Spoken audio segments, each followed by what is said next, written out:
Look, there's nothing you can say. The committee chair um, pretty much, look, ESPN is all intertwined with this whole selection committee. This is what we keep seeing play out. The SEC got 5 teams in. Most of them have been hovering around the rankings for the past month or so.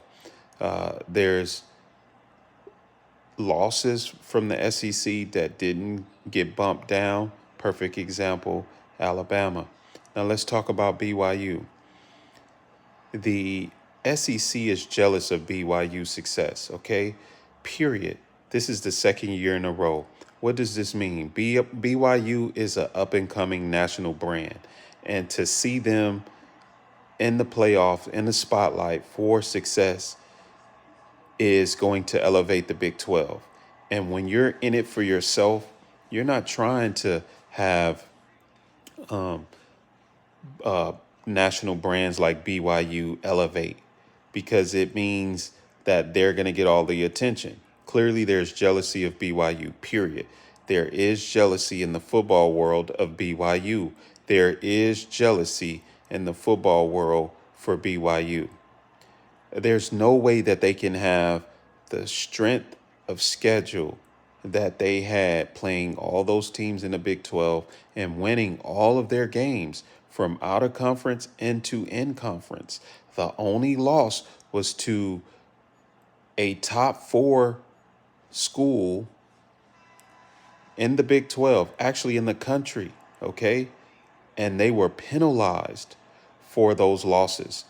Okay, BYU was in the top 10 at one point. I think they were 6, 7, or 8 as their highest ranked prior to playing Texas Tech. And then after that loss, they moved them all the way down to 12. Like, just look at the difference in how they're playing with this. And the SEC and ESPN is colluding together with getting their brands in at all, pretty much all consideration, and looking at the Big 12 as not able to thrive. We get back to that point of opportunity. The Big 12 never get an opportunity to win a national title.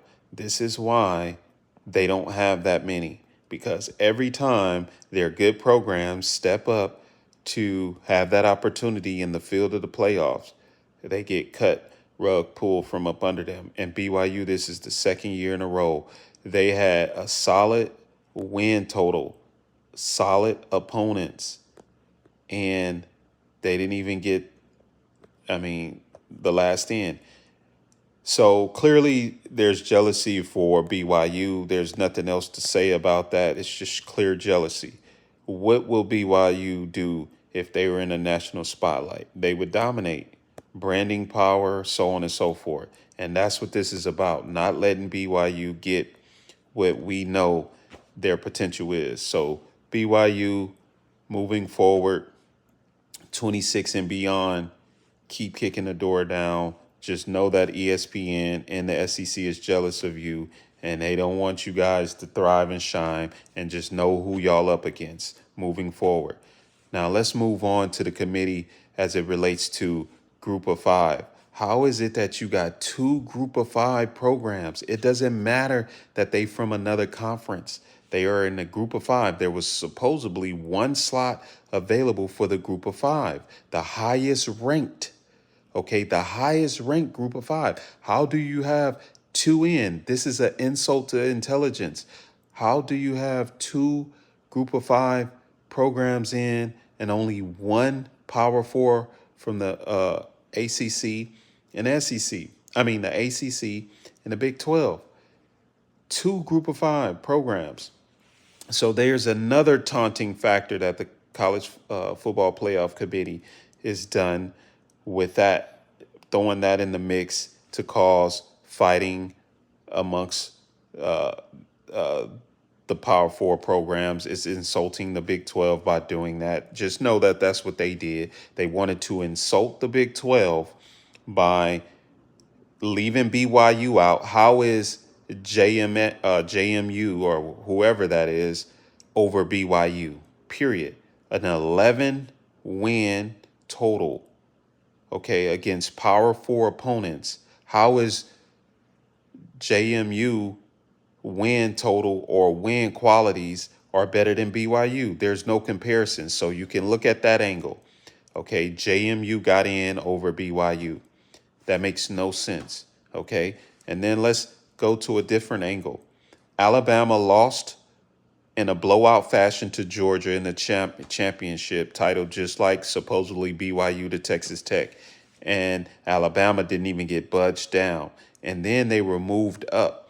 So Alabama is a 3-loss team and they're in the playoffs. Okay? Make that make sense. So there's 3 angles against BYU. For one, not considering the work that them kids put in to get where they got and not be considered as the last one in for the playoffs.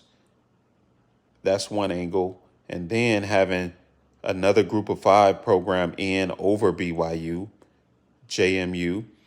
And we could say the same for the ACC. If you look at the way, this is how you know ESPN is involved. If you look at the ACC, they didn't have any worthy opponents to make it this year. Supposedly, the conference champ supposed to automatically get a berth. That didn't happen with Duke. So they pretty much put Miami in, jumped Miami in over all these other programs when they clearly didn't have. Miami didn't have a better win total than BYU. Miami didn't have a better win total than BYU. JMU didn't have a better strength of schedule or win total than BYU.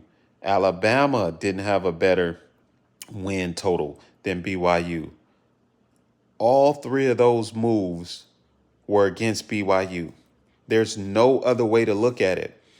Everything that was done at the bottom of the CFP was a direct insult to BYU.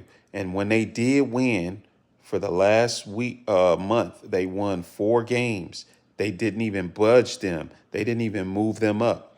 They put teams over them and so on and so forth and left them there specifically. So you could see that they targeted BYU. How is it that you got a team like that sitting at 11 all these months and they are winning, winning competitive matches, they're winning by double digits, and they're staying at the 11 seed? Like this, if this wasn't specifically done, then I don't know what to say. Okay, we can clearly see that this would happen. They kept BYU there the whole time. So when this time came at the end of the year, they didn't move them up when they won. And then as soon as they lost to Texas Tech for a second time, just like Alabama did, they're not in the playoffs. So that was an insult to BYU. This whole year of college football playoffs was a direct insult to BYU. What do y'all have against BYU, ESPN? What do y'all have against BYU, SEC? I don't understand, because you guys are specifically targeting BYU. And all they're doing is just being good, just like the other teams. This is what I mean by not given the opportunity to compete for a national title.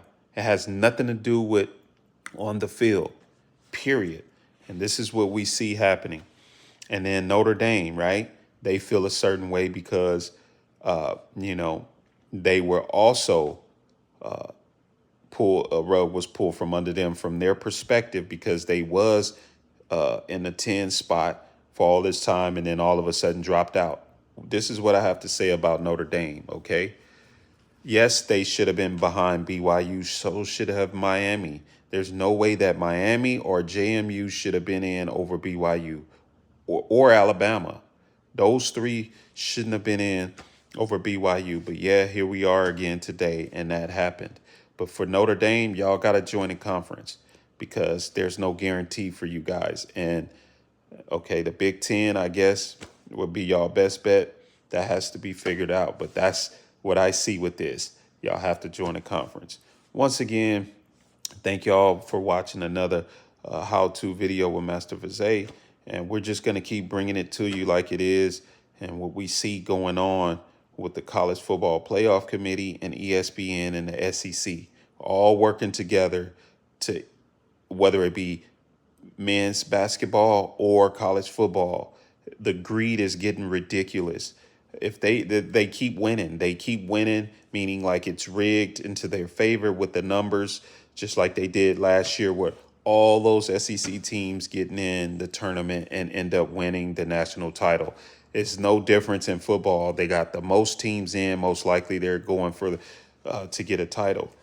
And all I can say is continue to shut the SEC out of a national title game, period. Continue to do it. Continue to shut them out, because this is ridiculous how they rigging the sports to their favor.